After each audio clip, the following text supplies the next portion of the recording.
আগে এই ভিডিওটা দেখি আমরা।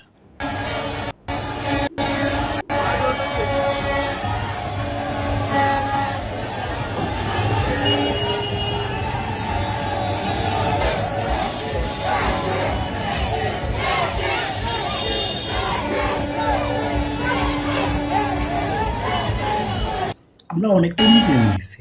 এদের যে একটা মুসলিম কান্ট্রি আমরা তা ভুলে গেছি। আমরা হারিয়ে ফেলছি আমরা কোন দেশে বসবাস করতেছি। যেটা ৯৫% মুসলিম কান্ট্রিতে আপনার আর্জেন্টিনা সাপোর্ট করেন, আপনি ব্রাজিল সাপোর্ট করেন, আপনি যে কোনো দল সাপোর্ট করুন, কোনো সমস্যা নেই।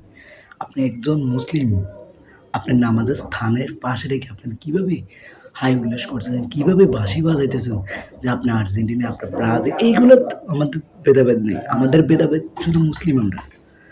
আমাদের নামাজের সময় সব কিছু বন্ধ থাকবে। আপনি কতটা নির্লজ্জ, মানে কোন জেলাতে এই যে কাণ্ডগুলো ঘটেছে, মানে আমরা সো স্যাড, সবচেয়ে নিচু নামে গেছি আমরা আর্জেন্টিনা ফ্যান হয়ে। যে আর্জেন্টিনার ফ্যান এরকম কাজ করবে আমি কখনো ভাবিনি। এটা কখনো হয় না। পাশে নামাজ পড়তেছে, মুসলিমরা নামাজ পড়তেছে। আমরা হিন্দু না, আমরা খ্রিস্টান না, আমরা ইহুদি কোনো বংশ না, আমরা মুসলিম বংশ। তো তারা তদ্রুপ তারা নামাজ পড়তেছে, আপনারা নামাজের পাশে বাজনা বাজাইছেন, এরপরে আর্জেন্টিনা নিয়ে স্লোগান দিতেছে। মানে আমরা সাপোর্ট করতে করতে এতটা নিচে নেমে গেছি আমরা, মানে কল্পনাবিহীন। মানে কেউ আছে ভাই তোর এদেশে এত নিচে নামে গেছে। আর্জেন্টিনা সাপোর্ট করলে আমার কোনো সমস্যা নেই, ব্রাজিল সাপোর্ট আমার কোনো সমস্যা নেই। আমার সমস্যা এক জায়গায়, আমি মুসলিম, আমার মুসলিমের গায়ে আঘাত পড়বো, আমার গায়ে আঘাত।